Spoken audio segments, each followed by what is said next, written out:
안녕하세요. 달빛입니다. 네, 오늘 하루 어떻게 지내고 계세요? 제가 오늘 이 소품을 가지고 나왔는데요. 여러분도 마음에 드셨으면 좋겠습니다. 제가 주로 이 책을 읽는 시간이 아이들이 다 잠이 든 밤에 주로 책을 읽어요.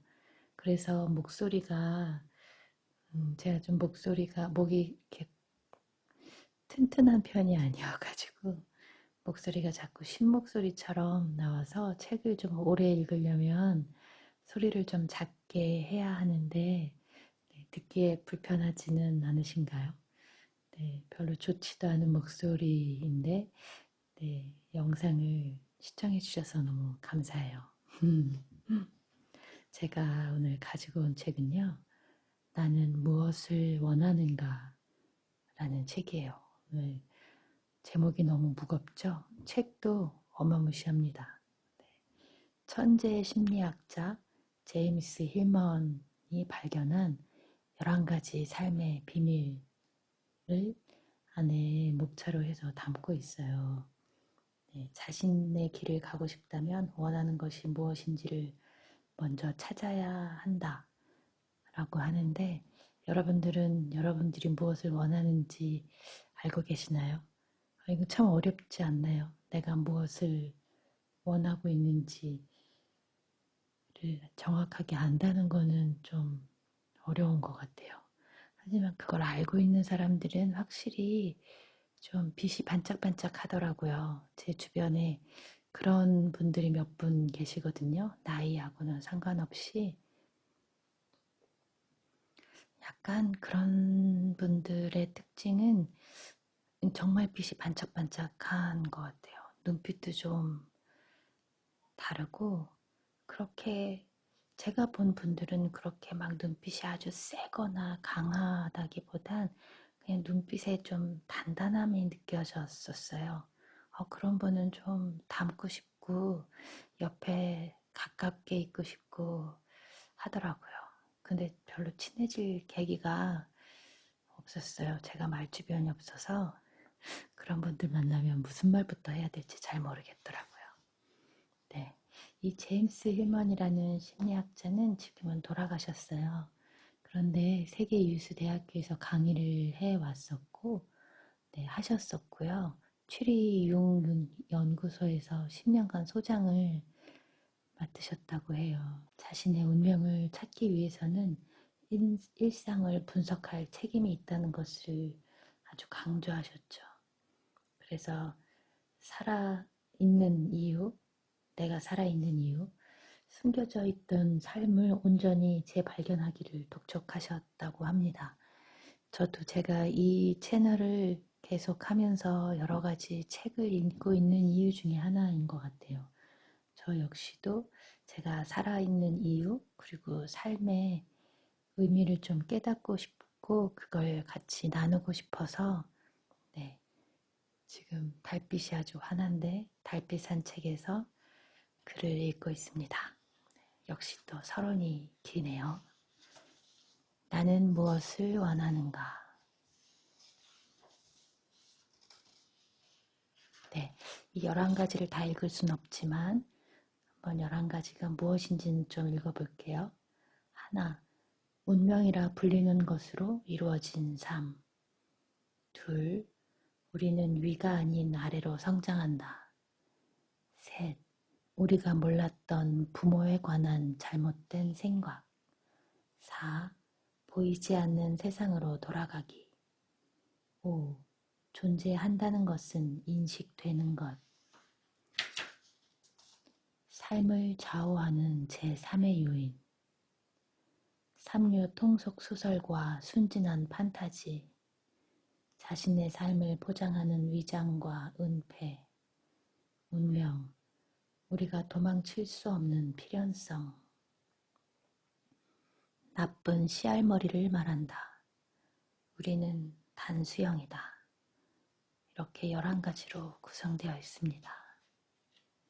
맨 앞에부터 제가 같이 읽었으면 하는 부분을 선택해서 읽어볼게요.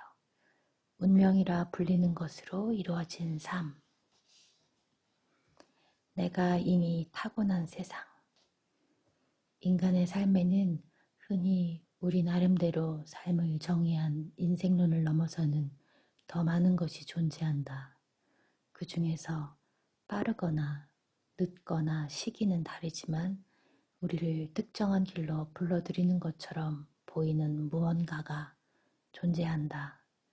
어쩌면 사람들은 이 무엇인가를 어린 시절에 접했던 결정적인 신호의 순간으로 기억할 수도 있다.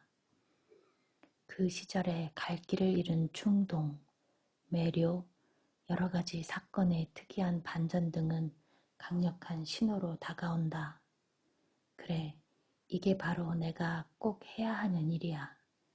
이게 바로 내가 반드시 손에 넣어야 하는 거야.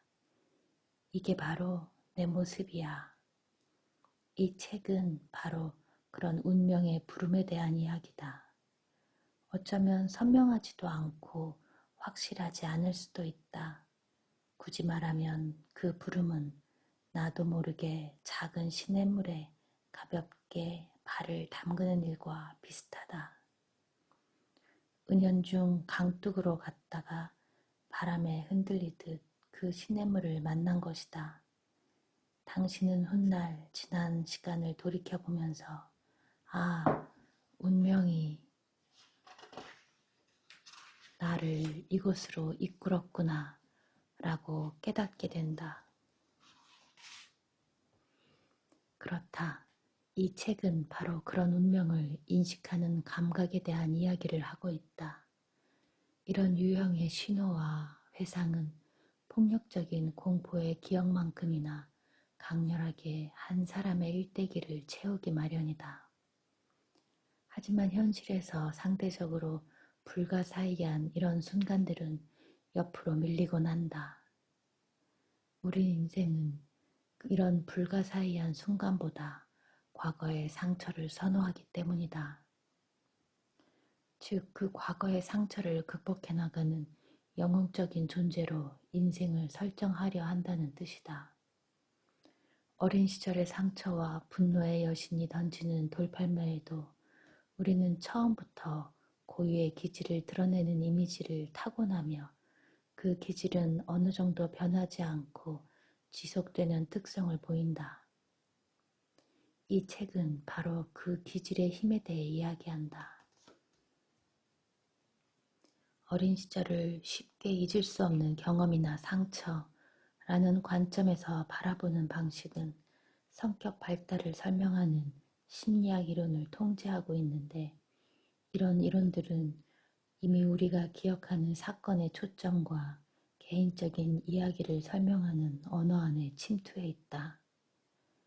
어쩌면 삶은 어린 시절 자체로 결정되지 않고 어린 시절을 상상하기 위해 배웠던 그런 방식에 더 많이 좌우되는지도 모른다. 그 방식은 어린 시절을 불필요한 시기로 우리를 잘못된 모습으로 만들어버린 외부 발생적 재앙으로 기억한다. 그런 탓에 정작 우리는 어린 시절의 상처 자체보다 이런 방식에 더 많이 상처받고 훼손된다. 따라서 이 책에서는 당신의 본성 안에 그것 말고 무엇이 있었는지 또 지금 무엇이 있는지 알려줌으로써 그 상처나 훼손된 부분을 바로잡고자 한다. 이를 위해 이 책은 설명할 수 없는 여러 가지 왜곡사항, 즉 당신의 쪽배를 무의미한 물결과 소용돌이 속으로 밀어넣었던 이를 다시 불러내어 운명의식을 되살리고자 한다. 운명이란 수많은 이들의 삶에서 상실된 것으로 반드시 되찾아야 하는 것이다. 이것이 바로 개인의 소명의식이며 살아가는 이유가 아닌 우리가 살아있는 이유다. 내가 말하고자 하는 것은 일반적인 삶의 의미도 아니며 종교적 신앙 철학도 아니다. 이 책은 감히 그와 같은 답을 주려고 하지 않는다. 그러나 나라는 고유한 인간이 여기에 존재하는 이유가 있다는 예감, 일상을 넘어서 내가 반드시 발을 담가야 하는 일이 있다는 느낌, 그 일상에 존재의 이유를 부여하고자 하는 생각들을 이야기하고 있다. 즉, 이 세상은 어쨌든 내가 여기에 존재하기를 바란다는 느낌, 나는 타고난 이미지에 답하고 책임을 진다는 그런 생각, 나중에 자신의 일대기를 꽉 채울 그 이미지에 대해 이야기하고 있다. 덧붙여 타고난 이미지는 모든 일대기의 주제이듯 이 책의 주제이기도 하다. 따라서 이 책에서는 많은 일대기와 만나게 될 것이다. 일대기는 주체성을 보여준다.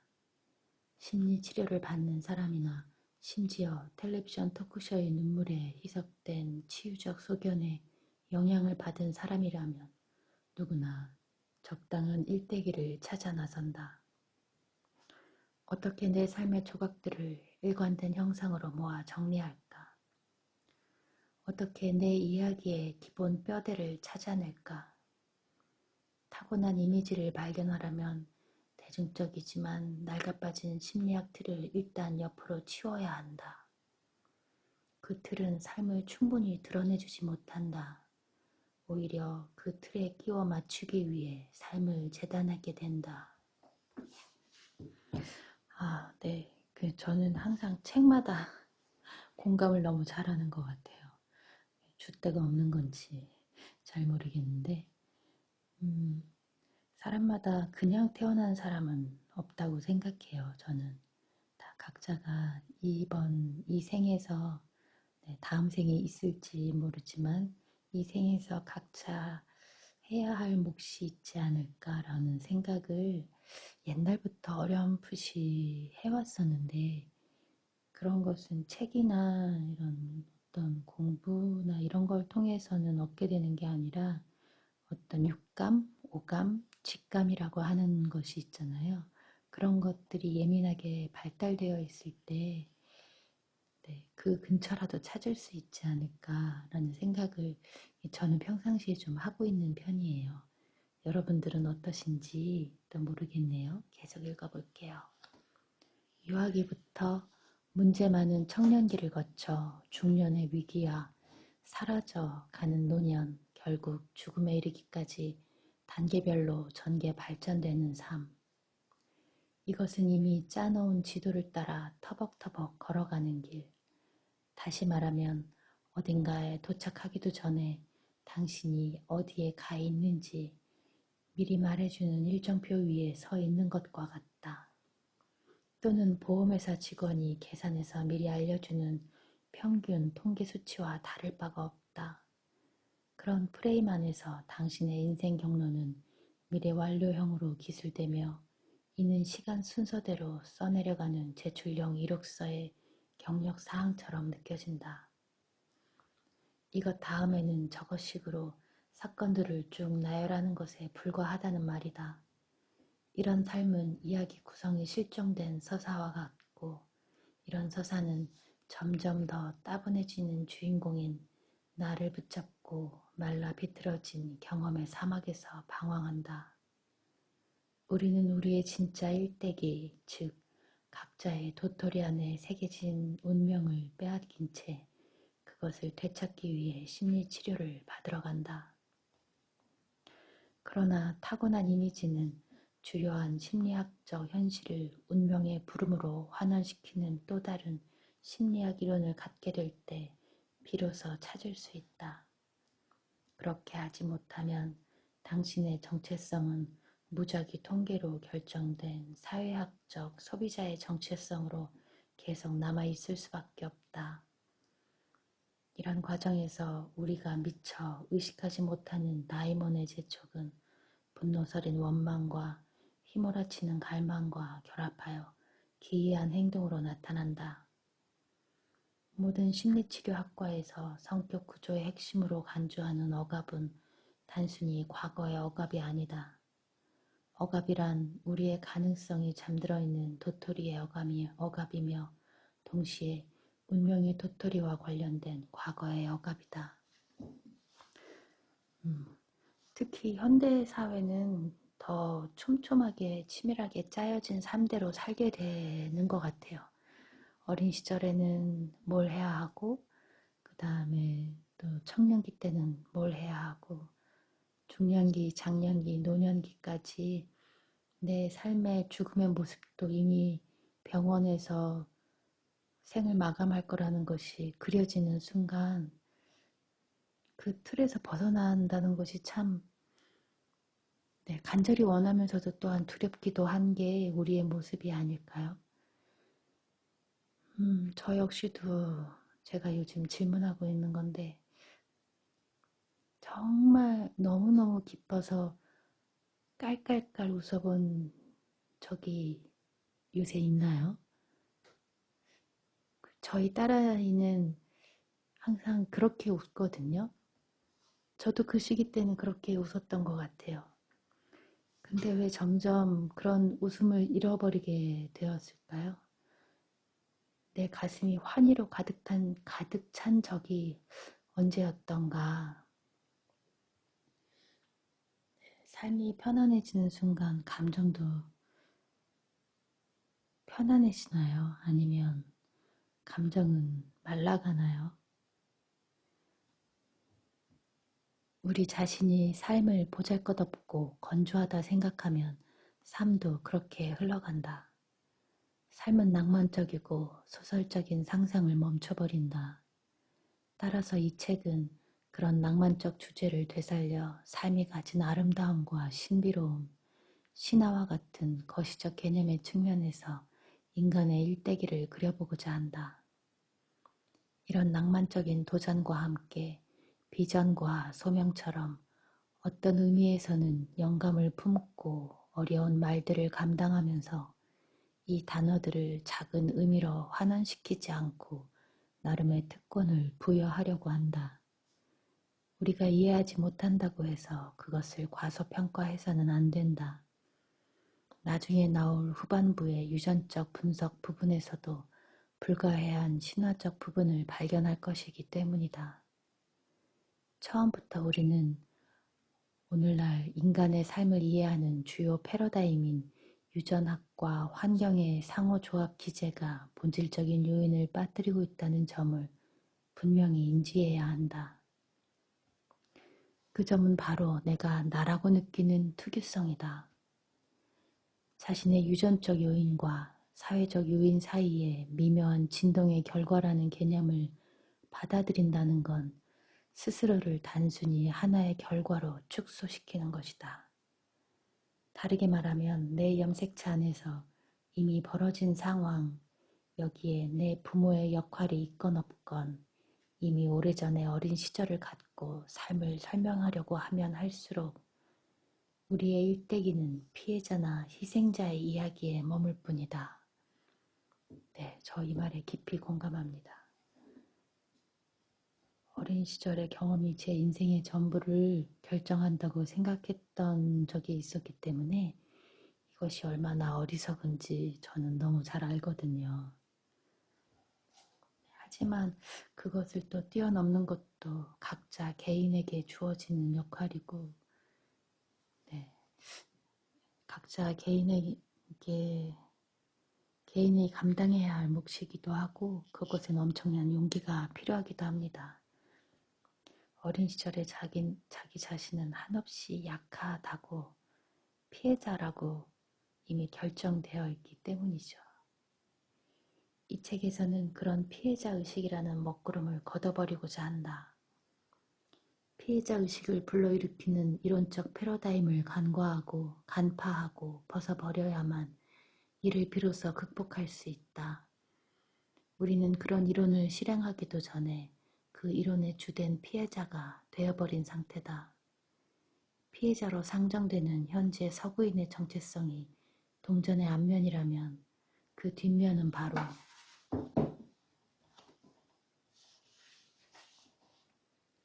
불굴의 의지로 혈혈단신 운명을 객척한 영웅적인 자수성가형 인물이다. 피해자와 영웅은 동전의 양면과도 같다. 하지만 더 깊이 들어가 보면 우리는 학계 심리학, 과학적 심리학, 심지어 상담 심리학의 피해자다. 그들 패러다임은 개별적으로 인간 삶의 중심에 놓인 본질적인 불가사의한 소명의식을 충분히 설명하거나 활용하지도 못할 뿐 아니라 그것을 그냥 무시해버린다. 이 책은 소명과 운명, 기질, 타고난 이미지에 대해 이야기한다. 이것을 합치면 도토리 이론이 되고 이 이론에 따르면 각 개인은 어떻게 살아야 할지 요청받고 그 삶을 살아가기 이전에 이미 존재하는 고유성을 지니고 있다. 그 삶을 살아가기 이전에 라는 말은 또 하나의 원칙적인 패러다임에 대한 의구심을 자아낸다. 바로 시간이다. 시간은 세상 전부를 개괄적으로 바라본다. 그런데 시간은 반드시 멈추는 지점이 있어야 한다. 우리는 이 또한 옆으로 제쳐 두어야만 한다. 그렇게 하지 않으면 항상 이전이 이후를 결정해버리고 그러면 당신은 계속 아무런 영향이나 결과를 얻지 못하는 과거의 명분에 사로잡힌 채 살아가야 한다. 따라서 이 책은 과거 회귀적인 동시에 미래 지향적으로 삶을 읽어내려고 시도하면서 세월이 흘러도 변치 않는 요인에 더 많은 지면을 할애할 것이다. 과거 회귀적으로 삶을 읽어내면 어린 시절의 강박관념이 어떻게 지금 행동의 대략적인 전형이 되었는지 알 수 있다. 때로는 어린 시절의 전성기를 이후에라도 결코 뛰어넘을 수가 없다는 것을 깨닫기도 한다. 미래지향적으로 삶을 읽는다면 성장이란 일대기에 빠져서는 안 될 필수 용어라기보다 형식에 불과하며 이런 발달은 그것이 본래의 이미지라는 양상을 드러낼 때만 유의미해진다. 물론 인간의 삶은 날마다 전진하거나 후퇴하며 우리는 서로 다른 다양한 능력이 꽃을 피우는 모습과 시들어가는 모습을 지켜본다. 그럼에도 당신의 운명에 남고 타고난 이미지는 과거와 현재, 미래 전부를 동시에 품고 있다. 당신이라는 사람은 과정이나 발전의 대상이 아니다. 피카소는 나는 진화하지 않는다. 그저 나로 존재한다. 라고 말했다. 이것이 바로 이미지, 모든 이미지의 타고난 본질이다. 동시에 모든 것이 존재한다. 자, 당신 앞에 선 어떤 얼굴을 본다고 치자. 아니면 창밖의 광경이나 벽에 걸린 그림을 본다고 할 때 당신은 총체적인 이미지를 보는 것이다. 그 모든 부분은 그 자체로 동시에 존재한다. 한 부분이 다른 부분을 유발하거나 시간상 앞서 있지 않다. 화가가 붉은 얼룩을 맨 마지막에 그렸건 맨 처음에 그렸건 회색 줄무늬가 나중 생각이건 처음부터 생각한 구조건 그 전부가 그 캔버스 그림 위에 그린 본래 이미지에서 남겨진 자투리 선이건 아무 상관이 없다. 그것은 그리 중요하지 않다. 당신이 보는 것은 정확히 당신이 한꺼번에 동시에 인식하는 것이다. 얼굴의 표정과 특징들도 동시에 부여된 한 가지 표정, 단 하나의 이미지를 형성한다. 이와 같이 운명의 도토리 속 이미지도 그렇다. 당신은 어떤 기질을 타고난다. 그것은 이미 부여된 것이다. 옛날 이야기식으로 말하면 그것은 태어날 때 수호천사가 선사한 선물이자 재능이다.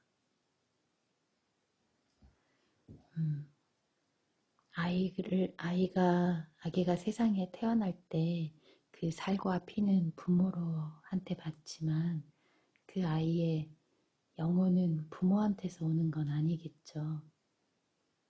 네, 유전적 어떤 기질은 벗어날 수는 없겠죠. 그 부모에게서. 하지만 역시 그 아이의 영혼은 그 부모한테서 온 건 아니겠죠.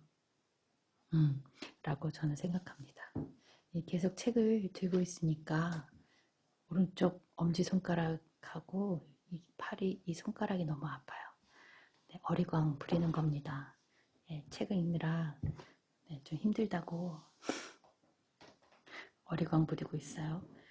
나는 무엇을 원하는가는 고전적인 개념에 근거한 새로운 경로를 따라갈 것이다. 개개인은 부름받은 세상에 들어온다. 이 개념은 플라톤에서 출발하며 그의 가장 유명한 저서 공화국의 마지막을 장식하는 에르 신화에 등장한다. 그 개념을 요약하면 다음과 같다. 세상에 태어나기 전에 영혼은 저마다 고유한 다이몬을 부여받았으며 다이몬은 우리가 세상에서 살아가는 이미지나 패턴을 선택했다. 영혼의 동반자인 다이몬은 우리를 이곳 세상으로 인도한다. 하지만 세상에 도달하는 과정 중에 우리는 그 사이에 벌어진 일을 죄다 잊어버린 채 이 세상에 텅 빈 상태로 왔다고 생각한다. 반면 다이몬은 당신의 이미지 안에 있는 것과 패턴에 속하는 것을 기억한다. 그러므로 다이몬은 운명의 전달자다. 후기 플라톤 학파에서 가장 위대한 학자인 플라티누스가 설명하듯 우리는 그 영혼에 어울리는 육체와 부모, 공간, 환경을 정했다. 그리고 그 신화에서 말하듯 그것은 필연성의 결과다. 이 말은 혹시 내가 저주할 수도 있는 내 육체와 부모를 비롯한 환경이 내 영혼의 선택이라는 점을 암시한다. 그런데 이러한 사실을 잊어버려 정작 자신은 그 사실을 이해하지 못한다. 플라톤은 우리가 그 사실을 잊어버리지 않도록 에르 신화를 들려주고 신화의 마지막 단락에서 그 신화를 보존함으로써 우리 자신을 더 잘 보존하고 발전시킬 수 있을 거라고 말한다. 다시 말해 플라톤이 들려준 에르 신화는 방향을 잘못 잡은 전체 심리학을 구원하는 기능을 한다. 그리고 에르 신화에서 파생된 심리학은 그 신화에 토대를 둔 삶을 고치시킬 수 있다. 게다가 그 신화는 실용적인 행동 단계로 이어진다. 가장 실용적인 단계는 당신의 일대기를 관찰할 때 그 신화가 함축적인 개념들을 즐겨 사용하는 것이다. 예를 들면 소명, 영혼, 다이몬, 운명, 필연성이라는 개념들이다. 이들 개념은 앞으로 이 책에서 탐색하려고 하는 것이다. 그 다음에 그 신화가 암시하듯 우리가 자신 안에 작동하는 다이몬과 그 의도를 파악하고 그 길을 막지 않으려면 아주 조심스럽게 어린 시절을 다루어야 한다. 그 외에 그 신화의 함축적 의미를 살펴보면 세 가지로 정리할 수 있다. 첫째, 운명의 부름을 인간 존재의 가장 중요한 사실로 인식하라. 둘째, 운명의 부름과 삶을 일치시켜라. 셋째, 여러 가지 우연한 사건과 사고가 일어난 이유를 깨달으려면 그들의 공통된 의미를 찾아라.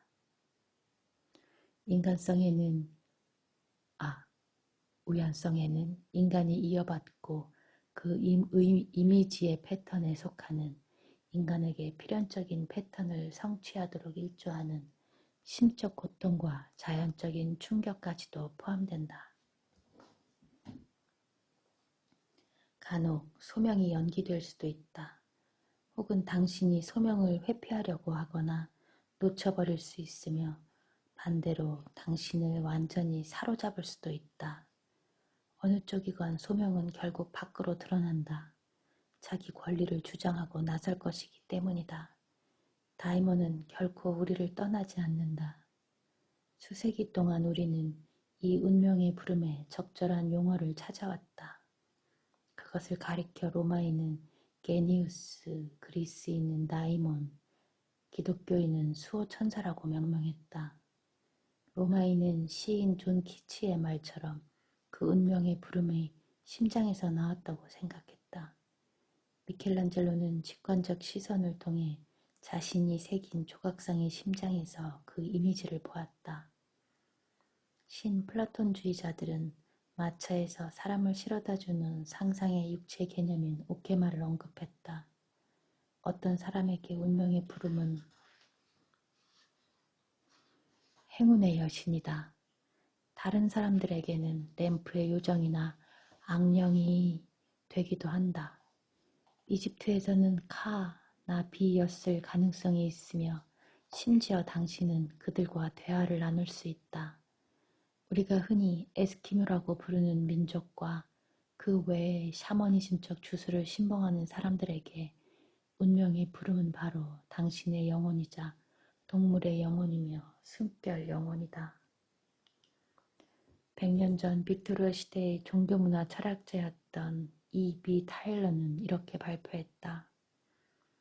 당시 산업화되지 않은 민족을 가리키는 미개인들은 우리가 영혼으로 부르는 것을 자연의 본질 형태로 수증기, 얇은 막이나 그림자 모양을 한 대부분 또렷하되 눈에 보이지 않지만 물리적인 힘을 현시하는 것, 얇으면서도 구체적 실체가 없는 인간의 이미지라고 상상했다. 이후 아메리카 인디언 전문가였던 인종학자 아케 훌트크란츠는 영혼이란 이미지 안에 이미 존재하며 이미지의 형태로 인식되는 것이라고 밝혔다. 플라톤도 에르 신화에서 비슷한 용어로 파라데이그마를 사용하는데 이는 인간의 전체 운명을 아우르는 기본 형태다. 인간의 삶을 따라다니는 이 이미지는 운명과 행운의 조달자이지 도덕 교사가 아니며 양심과 혼동해서는 안 된다. 로마인이 운명의 부름을 가리키던 용어 게니우스도 도덕주의자라는 뜻이 아니다. 게니우스는 개인의 미래에 대해 전부 알고 있으며 자기 운명을 통제한다. 하지만 이 신격은 개인에게 아무런 도덕적 제재를 가하지 않는다. 단지 개인의 행운이나 운명의 대리자일 뿐이다. 그러므로 크게 비난받지 않고도 자신의 게니우스를 통해 사악한 욕망이나 이기적인 욕구를 실현시켜 달라고 요청할 수 있다. 로마와 서아프리카, 아이티에서는 당신의 다이몬에게 적을 해치고 그들의 운을 짓밟아 달라고 아니면 조작하거나 유혹하도록 도와달라고 요청할 수도 있다. 이런 다이몬의 사악한 양상은 이 책의 10장 나쁜 씨알머리를 말한다 에서 탐색할 것이다. 네, 갑자기 너무 궁금해지네요. 개개인이 점화대의 영혼, 이미지를 갖고 있다는 이 개념은 그 역사가 길고 복잡하다. 문화적으로 그 출현은 다양하고도 방대하며 그것을 가리키는 이름 역시 지역마다 각양각색이다. 그런데 당대에 들어 심리학과 정신병리학은 이 보편적 개념을 제외시켜버렸다. 다른 문화권에서는 그것을 성격의 핵심이자 각 개인을 감싸는 운명의 저장고라고 간주하지만 서구 사회의 정신연구와 치료에서는 이 요인을 무시한다. 다시 말해 심리학의 핵심 주제인 정신이나 영혼이 정작 그 학문의 연구와 치료를 골자로 하는 그들의 책에 들어가지 않는다는 말이다. 나는 앞으로 이 도토리를 말할 때 여러 가지 용어를 사용할 것이다. 즉, 이미지, 기질, 성격, 숙명, 게니우스, 수호천사, 소명, 다이몬, 영혼, 운명 등을 맥락에 맞게 상호 혼용할 생각이다. 이런 느슨한 방식은 다른 문화, 되게 오래된 다른 문화권의 방식을 따르는 것이다. 그것이 인간의 삶에서 불가해한 이런 힘을 우리 당대의 심리학보다 더 잘 풀어주기 때문이다. 이 시대의 심리학은 복잡한 현상에 대한 이해를 단일한 의미 규정으로 축소시키려는 경향이 있다. 우리는 앞서 말한 용어들을 두려워해서는 안 된다. 그것은 텅 빈 유령이 아니다. 지금까지 버림받았던 그 이름들을 우리는 다시 불러내야 한다. 물론 이렇게 많은 용어와 이름도 그것이 무엇인지 말해주지 않지만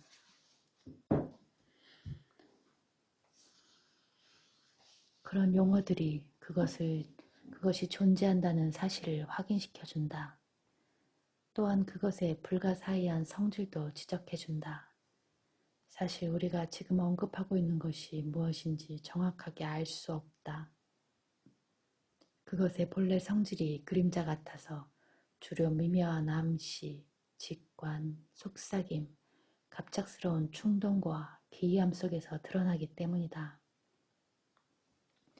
우리는 흔히 충동과 기이함을 징후라고 부른다. 자, 다음 사건을 상상해보자. 할렘 오페라 하우스에서 신인 발굴 프로그램이 진행되고 있다. 깡마르고 이상하게 생긴 16살짜리 소녀가 긴장된 표정으로 무대에 오른다. 진행자는 관객들에게 그녀를 소개한다. 다음 참가자는 16세 엘라 피치제럴드 양입니다.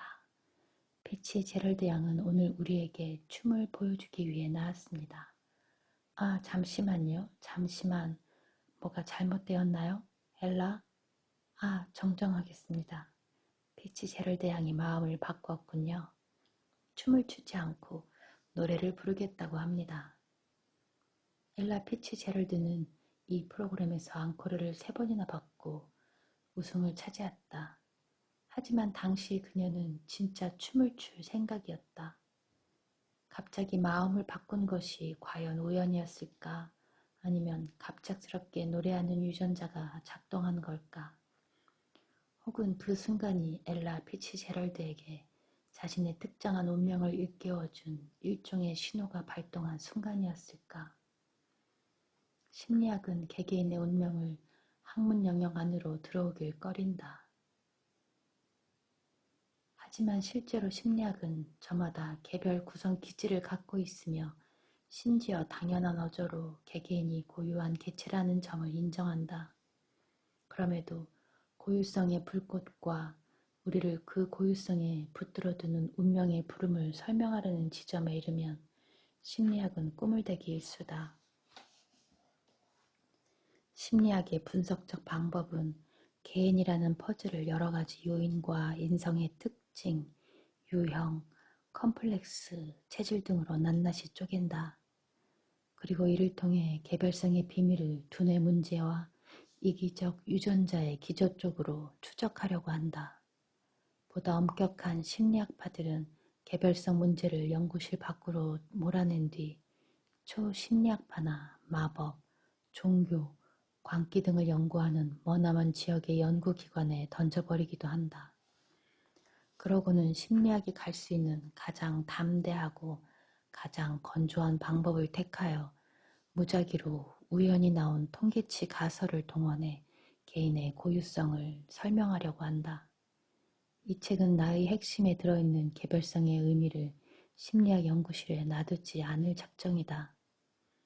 그리고 나 개인의 기이하고 귀중한 인간의 삶이 그저 통계적 우연성의 결과라는 점도 받아들이지 않을 것이다. 그러나 이것이 종교 속으로 파고들어가 회피하려는 뜻이 아님을 기억하라. 한 개인의 운명에 대한 부름은 신앙 없는 과학과 비과학적인 신앙 사이의 문제가 아니다. 개별성은 여전히 심리학의 논쟁거리다. 심리학은 정신 혹은 영혼이라는 뜻의 접두사와 그 전제 조건인 인간 영혼을 품고 있지 않은가. 따라서 인간의 정신은 제도적 종교 없이도 그 자체의 신념을 신봉할 수 있으며 제도화된 과학 없이도 그 자체의 현상에 대한 신중한 관찰을 실천할 수 있다. 도토리 이론은 해묵은 두 가지 논쟁 도그마 사이에서 교모하게 그 중간 자리로 내려가 수세기 동안 양쪽 모두에게 소리를 질러댔는데 서구 사회는 어리석게도 그것을 애완동물처럼 길러왔다. 도토리 이론은 당신과 나 그리고 모든 개인은 하나의 규정된 이미지를 갖고 태어났다는 개념을 제시한다. 그리고 나는 그 주장에 대한 증거를 제시할 것이다. 그 주장을 아리스토텔레스까지 거슬러 올라가는 오래된 철학적 어휘를 사용해 이렇게 말할 수 있다. 인간의 개별성은 형상인이다. 여기서 형상인이란 사물의 본질이나 형상이 되는 내재적 요인이다. 물리적으로 보면 집의 설계도에 해당하는 요소다. 즉 개별성, 개인의 고유성은 한 인간의 본질을 이루는 구성 요인이다. 플라톤과 플라티누스의 언어로 말하면 우리는 각자 자신의 이데아를 구현한다. 그런데 이 형태와 형상, 이미지는 여기저기 빗나가거나 탈선하는 것을 용인하지 않는다. 또한 도토리 이론에 따르면 이 타고난 이미지는 행운이건 불운이건 다이몬의 이론의 의도에 따른 것이다. 마치 의식의 불꽃과 같다고나 할까? 게다가 이 다이몬은 자신의 명분으로 우리를 선택했기 때문에 당연히 우리의 관심사를 중심에 둘 거라고 생각한다. 다이몬이 당신의 관심사를 중심에 둔다는 것은 도토리 이론에서도 받아들이기 어려운 부분일 것이다. 하지만 이렇게 생각해보자. 마음은 그만의 이유가 있다. 그렇다. 다시 말해 마음 자체의 의도를 품은 무의식이 존재한다. 이 말을 다시 풀어보면 삶에서 벌어지는 모든 일의 전개와 결말은 바로 운명이 하는 일이다.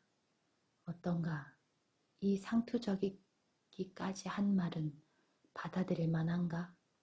그런데 자신이 무엇인가에 의해 통제되고 무엇인가가 내게 하는 일에 관여하고 어쩌면 무엇인가에 의해 보호받고 심지어 순전히 내 의지와 행위가 아닌데도 계속 살아가고 있다는 점을 상상하기가 왜 그리 어려울까? 왜 보이지 않는 존재의 보증서보다 보험회사를 더 선호하는가? 보험을 넣어두면 죽기 편하다고 생각하기 때문인가? 무심하게 넘어가는 찰나와 강력한 애고가 최선을 다해 만든 계획이 사람 다니는 길가에 쏟아져 나온다.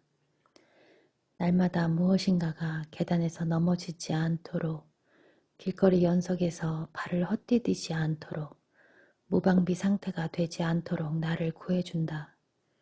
생각해보라. 음악 CD를 켜놓고 딴 생각을 하고 고속도로를 질주하면서 살아있는 일이 어떻게 가능할까? 사는 동안 하루도 빠지지 않고 나를 지켜봐주고 바이러스와 독성 물질과 세균이 득실거리는 환경 속에서 내 먹을거리를 지켜주는 이 면역 체계는 대체 무엇일까? 하물며 내 눈썹에도 진드기가 잔뜩 붙어있다. 마치 코뿔소의 등에 작은 새들이 붙어있듯 말이다. 이렇게 자신을 보호해주는 것을 가리켜 우리는 본능, 자기 보존, 육감, 잠재의식이라고 부른다. 뭐라고 부르던 간에 눈에 보이지 않지만 분명히 존재한다. 옛날에는 자신을 보살펴주는 것을 수호천사나 수호신이라고 불렀고 이 존재에 적절한 관심을 쏟는 방법을 너무 잘 알고 있었다.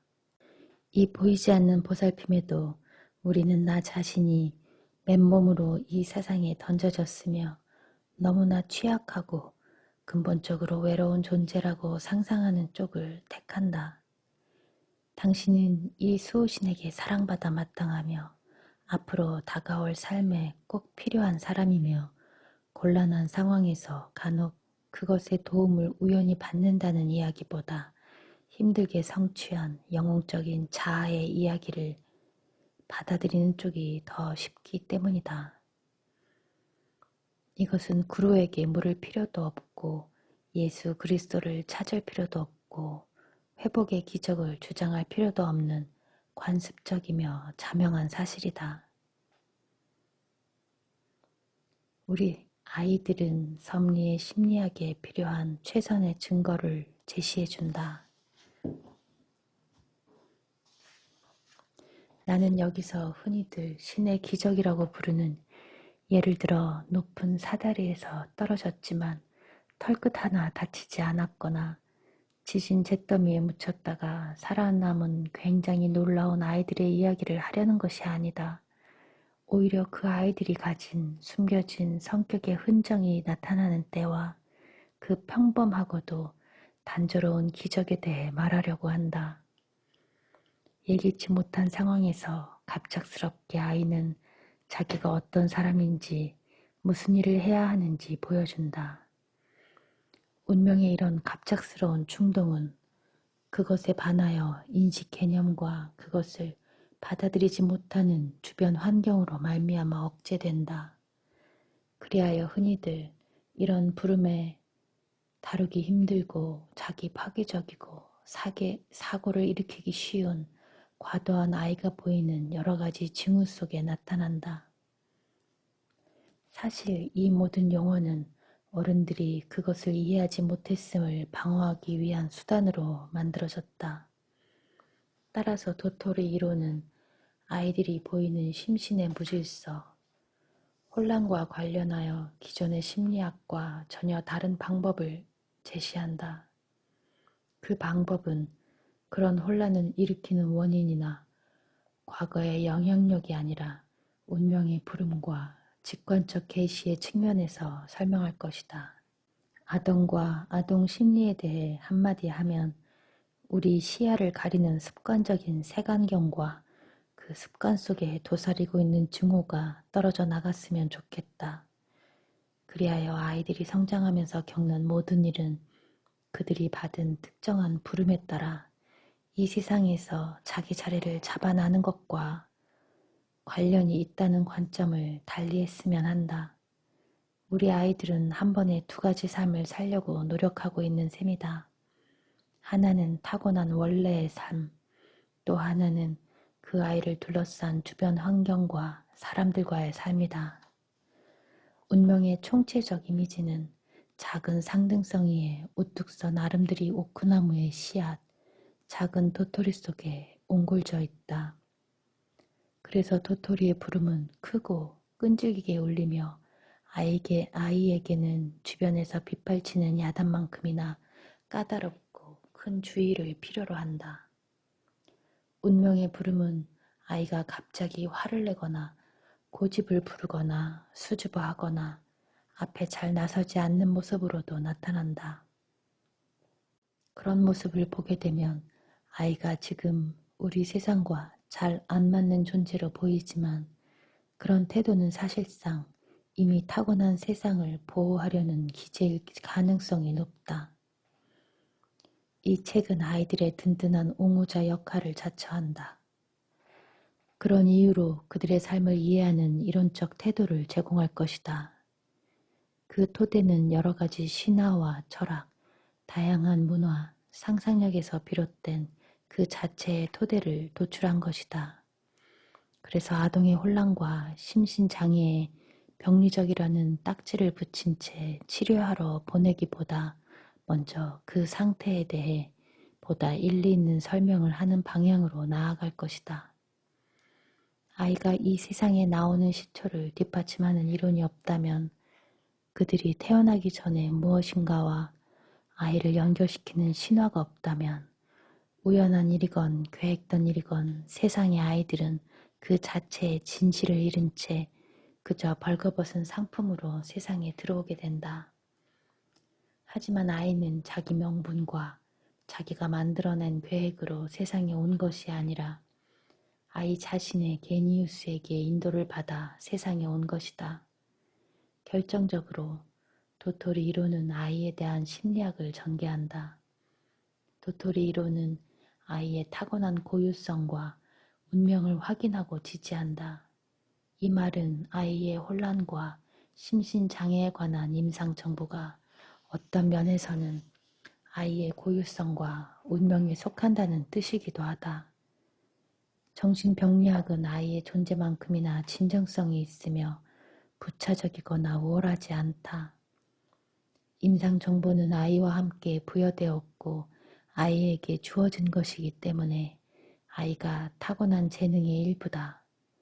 이 말은 아이들 하나하나가 한결같이 재능을 타고난 선물 같은 존재이며 온갖 유형의 정보와 그 아이에게만 허락된 재능으로 꽉 차 있는 존재임을 뜻한다. 특정한 재능은 그것만의 특별한 방식으로 나타나는데 대개 환경에 적응하지 못하거나 고통을 일으키는 모습을 보인다. 따라서 이 책은 아동에 관한 이야기를 담고 있다. 그들을 예전과 다르게 생각하고 아이들의 상상력 속으로 들어가 그들의 병리적 징후 속에서 다이몬이 무엇을 암시하려 하는지, 아이들의 운명이 무엇을 원하는지 새롭게 발견하는 방법을 제공하고자 한다. 이 말이 참 여기 뒷부분에 특정한 재능은 그것만의 특별한 방식으로 나타나는데 대개 환경에 적응하지 못하거나 고통을 일으키는 모습을 보인다 라고 하는 말이 그런 것 같아요. 근데 이게 부모가 아이가 느끼는 어떤 환경에 적응하지 못하거나 고통을 받는 모습, 그리고 사회에 부적응하거나 반항하는 모습을 보면 그걸 참고 기다려주고 견디기가 어렵죠.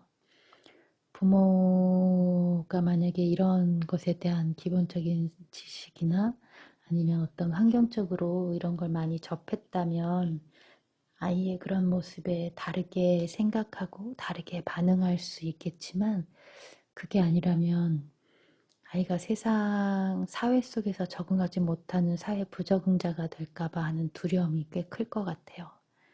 여러분은 아이가 있으시다면 아이에 대해서 어떻게 생각하고 있는지도 좀 궁금하기도 하고 또 여러분의 어린 시절은 어떠셨는지 여러분의 어린 환경은 어땠는지도 좀 궁금하네요. 네, 아직도 여러분이 지금 이 영상을 보시는 분의 어느 나이대에 속하는지는 잘 모르겠지만 이런 의미로 보자면 인생에 때가 늦는다는 말은 있을 수가 없겠네요. 죽는 순간까지도 자신이 세상에 사는 의미와 이유를 알아나가는 게 아주 중요하지 않을까라고 생각합니다. 네. 원래는 다른 부분을 읽으려고 했는데 지금 이 앞에 부분과 계속 연결되는 부분이어서 계속 이어서 읽을게요. 운명의 부름. 여기서 두 가지 이야기를 소개하겠다. 먼저 영국의 저명한 철학자 콜링우드, 다음은 스페인의 화려한 투우사 마놀레떼에 대한 이야기이다. 콜링우드 이야기는 다이몬이 어떤 식으로 한 아이의 삶에 불쑥 들어왔는지를 보여준다. 한편 마놀레떼 이야기는 다이몬이 간혹 사용하는 위장과 복잡한 은폐의 모습을 드러낸다. 아버지에게는 책이 많았다. 8살 무렵 어느 날 호기심에 이끌려 까만 책등에 칸트의 윤리학이라고 쓰인 작은 책에 도전했다. 그 책을 읽을 당시 내 작은 몸은 책장과 탁자 사이에 쐐기처럼 바뀌어 꼼짝하지 않았는데 이상하게도 낯선 감정들이 차례로 몰려들었다. 처음에는 강렬한 흥분이 일어났다. 그때 나는 가장 절실한 문제들이 가장 중요한 것을 말해주고 있다고 생각했다. 무슨 수를 써서라도 내가 반드시 알아야 할 것들이었다. 그런 다음 두 번째로 분노의 파도가 밀려오더니 내가 그것을 이해할 수 없으리라는 사실을 알았다. 솔직히 말하면 책에 나오는 단어가 영어였고 문장도 문법적으로 맞는데 그 의미는 번번이 나를 당황스럽게 만들었다. 그러다가 세 번째이자 마지막으로 가장 낯선 감정이 파고들었다. 그 책을 이해할 수는 없지만 이 책의 내용은 여하간 내 일이 될 것 같다는 생각이 들었다. 나 자신에게 속한 나의 일, 더 나아가 나만의 어떤 미래의 자아에 대한 일이라고 느꼈다. 그 감정 안에는 아무런 욕망도 없었다. 그러니까 세상에서 통용되는 자연스러운 의미에서 보면 어느 정도 나이가 들면 칸트 윤리학을 통달하고 싶다고 생각한 게 아니었다. 오히려 마치 장막이 걷히며 내 운명이 드러나는 것 같다고 생각했다. 이후로 점차 어떤 임무를 지게 되었다는 생각이 들기 시작했다. 그 임무의 본질은 나는 생각을 해야겠구나 라고 말하는 것 외에는 달리 설명할 방법이 없었다. 내가 알지 못하는 것에 대해 곰곰이 생각했을 때, 그리고 이 명령에 순응했을 때 나는 아무 생각도 나지 않았고 마치 넋이 나간 것 같았다. 형이상학, 미학, 종교, 역사 분야에서 중요한 저작을 사유했던 철학자는 이미 8살 때 부름을 받고 철학적 사유하기를 연습하기 시작했다. 결론적으로 보면 아버지가 그 책을 제공한 셈이었지만 실은 다이몬이 그 아버지를 택했고 다이몬의 호기심이 그 책에 손을 대도록 만들었다. 한편 어릴 적 마놀레테는 어떤 면에서건 투우사 제목으로 보이지 않았다. 진부한 투우 스타일을 바꾸고 투우의 이상을 새롭게 정립한 그 남자는 원래 소심하고 겁이 많은 아이였다. 창백하고 병약한 꼬마 마누엘은 2살 때 폐렴으로 죽을 고비를 넘기기도 했다. 그런 마누엘에게 유일한 관심은 그림 그리기와 책 읽기였다. 온종일 집안에 틀어박혀 엄마 앞치마만 붙잡고 늘어져 누이들과 딴 아이들이 놀려대기 일쑤였다. 그래서 그는 고향에서 학교를 마치면 생각에 푹 빠져 거리를 이리저리 돌아다니는 병약하고 우울한 아이로 알려져 있었다. 남자아이들이 주로 하는 축구나 투우놀이에도 좀처럼 끼어들지 않았다. 그런데 이 모든 상황이 그가 11살 되던 해 완전히 바뀌어 투우를 제외하곤 이 세상에 중요한 것이 하나도 없는 사람이 되었다. 갑작스러운 변화가 일어난 것이다. 다이몬은 원래 불현듯 갑자기 모습을 드러낸다. 사실 전설의 마놀레 때도 첫 투우 무대에서는 토레아도레조차 제대로 갖추지 못한 채 투우장에 나와 한 발짝도 움직이지 못하고 얼어붙었다. 사실 당시 그는 사타구니에 큰 부상을 입었다. 그런데 소심해서 그 사실을 말하지 않았다. 일단 그때는 대지의 어머니 품으로 해방되기를 거부했다. 그리하여 다시 투우사들과 투우장으로 돌아온다. 마놀레 때는 1931년에 데뷔해 1939년 스페인 내전 직후 살아있는 영웅으로 급부상했다. 그러다가 1947년 투우 중에 사망했다. 당시 프랑코 총통은 3일간 애도 기간을 선포했다. 현재 안달루시아의 투우 박물관에는 그를 죽음으로 몰아넣은 소 이슬레르의 가죽도 함께 전시되어 있다. 확실히 영웅의 모용담은 여러 가지 상황에 맞물려 영웅 신화는 그 영웅의 도토리 안에서부터 호출되어 나온다.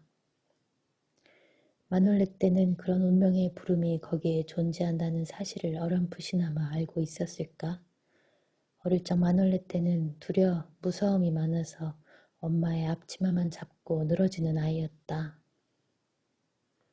물론 그는 아이들과 거리에서 투우놀이도 하지 않고 엄마가 있는 부엌에서 혼자 놀았다. 이런 9살짜리 꼬마가 어떻게 자신의 운명에 당당히 맞서게 된 것일까? 그의 도토리 안에는 면도날처럼 날카로운 뿔이 달린 450kg이 넘는 까만 소가 있어 그를 향해 돌진하고 있었다. 그리고 소 이슬레로는 마놀레 때의 사타구니와 배를 들이받고 아직 30에 불과한 그를 죽음으로 몰고 가서 스페인 역사상 가장 성대한 장례식을 치르게 만들었다. 콜링우드와 마놀레 때는 한 가지 기본적인 사실을 보여준다.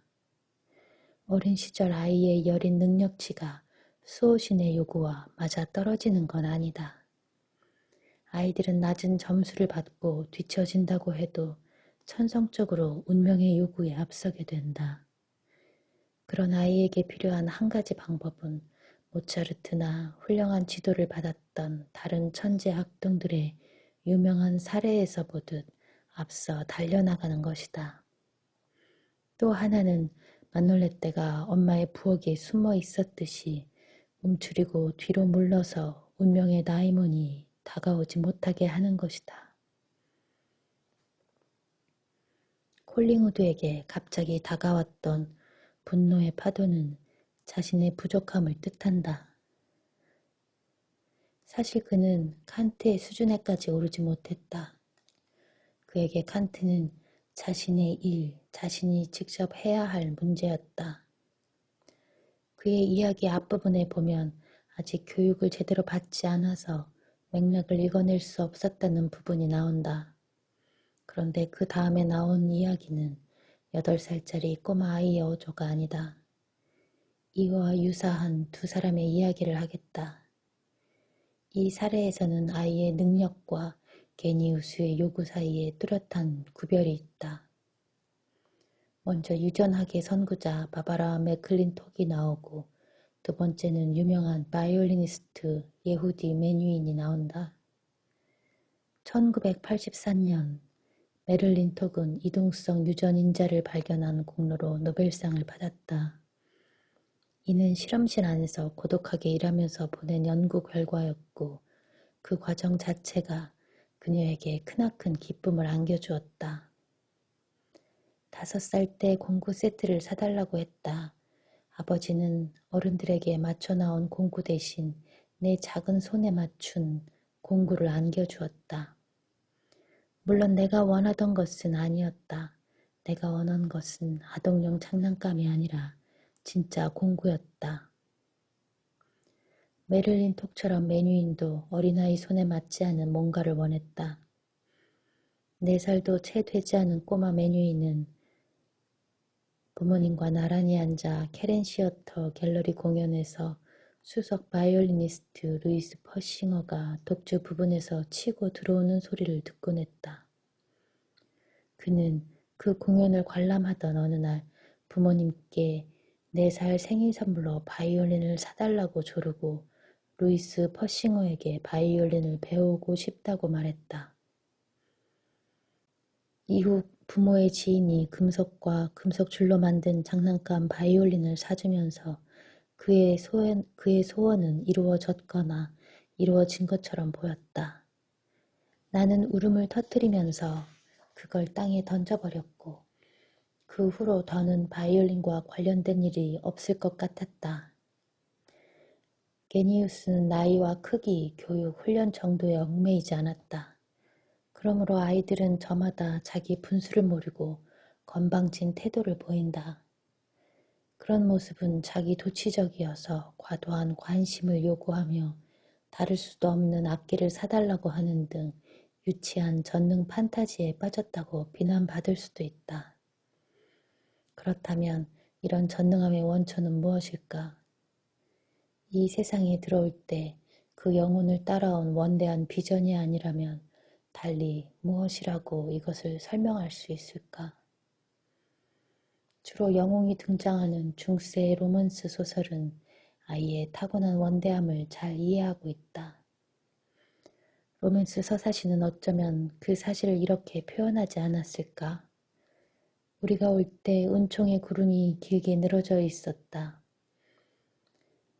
바버라의 손은 무거운 망치를 들어올릴 수 없고 예후디의 팔과 손가락은 대형 바이올린의 줄을 다룰 수 없었지만 그 비전은 원대했으며 자기 마음속의 음악과 일치했다. 그는 본능적으로 연주가 자신의 존재 의미가 되리라는 사실을 너무 잘 알았기 때문에 바라던 것을 손에 넣어야만 했던 것이다. 여기서 꼬마 예후디는 겨우 4살이었다. 그럼에도 예후의 다이모는 아이처럼 취급받기를 거부했다는 점을 생각해보자. 그 다이모는 손에 딱 맞는 것을 던져버리고 진짜를 요구했다. 바이올린 연주는 장난감을 갖고 할 수 있는 놀이가 아니기 때문이다. 다이모는 아이처럼 취급받기를 바라지 않는다. 왜냐하면 다이모는 아이가 아니며 내면의 아이도 아니다. 사실 다이몬은 이렇게 혼합된 상태를 절대 참아내지 못할 것이다. 이는 말하자면 미숙한 아이의 몸속에 감금된 불완전한 인간의 몸으로 완전한 비전을 일체화시킨 상태라고 말할 수 있다. 예후디 메뉴인의 이야기에서 알 수 있듯 반항적인 과민 반응은 도토리의 행동의 주요 특징이다. 프랑스 작가 콜레트의 어린 시절을 살펴보면 그녀 역시 글쓰기 도구에 매료되었음을 알 수 있다. 메뉴인이 호랑이처럼 바이올린에 와락 덤벼들었다면 콜레트는 창턱에 앉은 고양이처럼 조용히 기다렸고 아버지의 이런저런 노력을 지켜보면서 오히려 글을 써야 한다는 자기 필요성에서 벗어났다. 오히려 마놀레트처럼 뒤로 물러났는데 그것은 일종의 자기 방어였을까? 콜레트가 직접 밝혔듯 그렇게 이른 시기부터 글쓰기를 하지 않으려고 한 행동은 그녀를 보호해 주었다. 마치 콜레트의 다이몬은 그녀가 그 재능을 받아 흡수할 수 있을 때까지 글쓰기를 시작하지 않기를 바랐던 것 같다.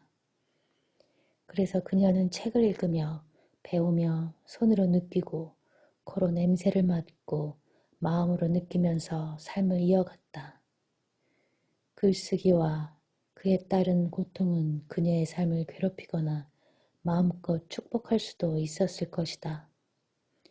그렇지만 맨 처음에는 어쩔 수 없이 글쓰기를 유도할 감각적인 재료들을 흡수해야만 한다.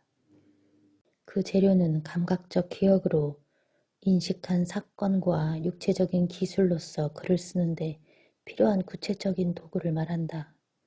그녀는 쓰기 언어는 포기했지만 자기 운명의 부름을 품은 재료들을 몹시 갈망했다.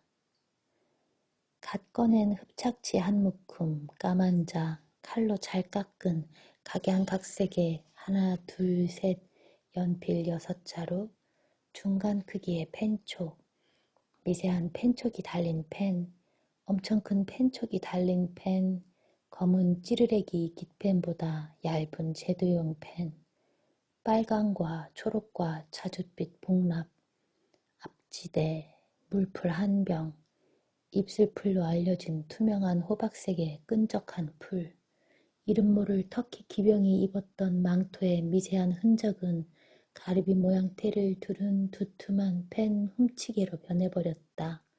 작은 잉크병 앞에 나란히 자리한 청동빛의 큰 잉크병, 촉촉한 종이 위에 잉크 말리는 황금빛 가루가 가득한 칠기, 그 옆에는 각양각색의 봉한 풀이 든 칠기도 있고 탁자 오른쪽에서 왼쪽으로 투명한 줄무늬 크림색의 두툼한 종이 뭉치가 있었다. 메뉴인은 자기가 무엇을 원하는지 정확히 알았다. 바이올린 연주였다. 그와 똑같이 콜레트도 자신이 무엇을 원하지 않는지 분명히 알았다. 글쓰기였다. 그녀는 6살 때 이미 잘 읽을 수 있었지만 글쓰기를 배우려고 하지 않았다. 아니, 난 쓰지 않을 테야. 쓰고 싶지 않았다. 사람이 책을 읽고 그 마법적인 세상을 꿰뚫고 갈 수 있다고 해서 꼭 글을 써야 하나? 어릴 적에 나는 절대로 글을 쓰고 싶어 하지 않았다. 아니, 나는 밤중에 신발 상자 표지에 시를 끄적거리기 위해 잠에서 깨는 일이 없었다. 아니, 나는 영감받은 말을 서풍이나 달빛에 실어보낸 적이 없었다. 아니, 나는 12살과 15살 사이 작문 과목에서 좋은 점수를 받은 적이 없었다. 나는 매일 더 강하게 글을 쓰지 않도록 만들어진 사람이라는 걸 느꼈다. 나는 그저 글을 쓰지 않아야 할 목적으로 이 세상에 들어온 그런 유일한 사람, 그런 유일한 종족 중 한 명이었다. 이쯤에서 지금까지 어린 시절의 운명이 어떻게 영향을 끼치는지 알아본 내용을 요약해 정리하려고 한다. 먼저 콜링우드한테는 갑작스러운 알림이 있었고 마놀레떼와 콜레트한테는 운명에게서 물러나게 만든 억압이 작용했다. 또한 메를린 톡과 메뉴인 콜레트한테서는 공동적으로 운명을 실현시키는 도구에 대한 강박적 열망이 있었다. 게다가 아이와 그 다이먼 사이의 차이도 볼 수 있었다. 지금까지 우리는 운명의 부름이 호기심 강하고 별난 방식으로 찾아오며 그것도 사람마다 다르다는 것을 알게 되었다. 이 모두를 아우르는 패턴은 없지만 각 경우마다 특정한 패턴은 존재한다. 그러나 예민한 프로이트식의 코를 가진 독자라면 반드시 공통된 요인을 감지하게 될 것이다. 바로 이들의 아버지다. 콜링우드도 맥클린톡도 매뉴인도 콜레트도 그랬다. 마치 그 아버지들이 그 아이의 소명을 촉진시키는 주체인 것처럼 등장했다. 이런 부모 오류는 피하기가 어렵다. 이것에 관한 것은 3장에서 좀 더 자세히 이야기하겠다. 어린 시절에 부여되는 부모의 영향이라는 판타지는 그 부모가 세상을 떠난 지 한참 지난 후까지 내내 우리 삶을 따라다닌다. 그런 까닭에 빛바랜 사진 속의 부모가 지닌 힘은 실제 부모의 힘이라기보다 그들이 그런 힘을 가지고 있다는 생각에서부터 비롯된다. 그런데 왜 우리는 부모 오류에 매달리는 것일까? 그것은 어떻게 여전히 우리를 양육하고 안심시키는 것일까? 우리 자신의 삶 속에 들어있는 나이몬을 인정하는 게 두려운 것일까? 어쩌면 이미 예전에 우리를 불러냈고 지금도 불러내고 있는 그 존재를 인정하는 게 두려워 부엌으로 숨는 것일까? 우리는 운명의 요구에 직면하지 않은 채 부모의 영향을 받았다는 설명으로 퇴행해버린다. 앞서 콜레트는 강렬한 저항을 통해 스스로 자기 운명을 연기시키는 방식으로 그것을 인정했다고 말할 수 있다. 1973년 중동 전쟁 당시 이스라엘 총리였던 골다 메이어는 그 반대의 경우다. 1960년 골다 메이어의 가족은 미국 밀워키로 이주했다. 메이어는 밀워키 공립학교 4학년 때 가난한 학생들에게 너무 비쌌던 학교에 필수 교재 구입에 반대하여 항의 집단을 조직함으로써 훗날에 펼쳐질 정치적 의지를 드러냈다. 그녀가 행동에 나선 것은 비싼 교재가 만인의 학습 평등권에 위배된다고 생각했기 때문이다. 겨우 11살짜리 학생이 강당을 빌려 회의를 진행하고 기금을 모으고 뜻을 같이 하는 또래 여자아이들을 모았다. 그리고 미국 유대인들이 주로 사용하는 이디시어로 쓰인 시를 어린 여동생에게 혀 짧은 소리로 낭독하도록 시켰다. 그리고 자신은 사람들 앞에서 직접 연설을 했다. 훗날 이스라엘 노동당 출신의 총리는 바로 여기서 출발했던 것이다. 골다 메이어의 어머니는 딸에게 먼저 연설문을 작성하라고 했지만 그녀는 머릿속에서 그냥 떠오른 말로 연설하는 것이 더 의미가 있다고 생각했다. 물론 미래의 삶이 그렇게 누구나 알 만큼 드러내놓고 다가오는 것은 아니다. 결단력과 리더십을 갖춘 골다 메이어는 그것을 실천에 옮겼다. 다이몬이 그 길을 만들어 놓고 그녀를 그곳에 딱 세워둔 것이다. 비슷한 또래에다 대단한 결단력과 리더십을 겸비한 또 한 명의 여성, 엘리너 루즈벨트도 미래의 세상에 진입했으나 메이어처럼 행동에 나서지 않고 판타지 속으로 물러나는 방식을 택했다. 엘리너 루즈벨트는 자칭 회색빛 어린 시절을 보낸 불행한 아이였다. 그녀는 그 시절을 스스로 감당할 만한 온화하면서도 정중한 어휘를 사용해 표현했다. 나는 혹시 정신 이상에 걸리지 않을까 하는 두려움을 안고 성장했다. 엘리너는 9살이 되기도 전에 바람둥이 아버지와 딸을 사랑하지 않았던 어머니, 남동생까지 가족을 모두 잃었다. 엘리너는 참 재미있는 아이였지만 너무 구식이어서 우린 항상 놓친내라고 부르곤 했다. 5살 무렵부터 그녀의 타고난 완고함은 더 강화되었다. 그래서 말수가 더욱 줄어들고 고집을 부리고 아기의 참말을 내뱉고 독살스러워졌다. 그 외에는 달리 할 줄 아는 게 없었다. 오히려 거짓말을 하고 물건을 훔치고 사람들이 모여 있으면 분위기에 어울리지 않게 갑자기 화를 내곤 했다. 가정교사가 이런 그녀를 타이르고 진정시키곤 했는데 엘리너는 오랫동안 그 가정교사를 증오했다. 그러는 동안 나는 하루하루의 이야기를 계속 이어갔고 그것이야말로 내 삶에서 가장 진실한 일이었다고 했다. 그 이야기 속에서 엘리너는 자신을 큰 저택의 주부로 설정하고 아버지와 아버지가 여행에서 데려온 친구와 함께 살고 있는 것으로 상상했다. 그 이야기는 아버지의 죽음 이후에도 수년 동안 계속되었다. 요즘으로 치면 엘리너 루즈벨트의 사례는 정신치료를 요하는 경우다. 오늘날 그의 가족 구도가 해결된다고 해도 그 아이는 거의 확실하게 바이오 정신병리학에 쓰인 온갖 약물로 치료를 받아야 했을 것이다. 그렇게 되면 생물학이 가진 온갖 힘을 동원해 그 아이의 정서를 나쁜 아이라고 확진할 것이다. 이 논리대로 따르면 나쁜 태도는 원죄나 질병처럼 나의 세포 안에 들어있는 게 분명하다. 그것이 아니라면 열나고 통증이 있을 때 약을 먹는 것처럼 나를 더 나은 사람으로 만든다는 명목으로 왜 이런 약을 먹어야 하는 건가? 엘리노의 정교한 백일몽은 다이몬의 상상력과 부름처럼 고유한 가치는 없었다. 오히려 그 백일몽은 비현실로 돌피하여 망상의 경계에서 방향으로 변형되었던 것 같다.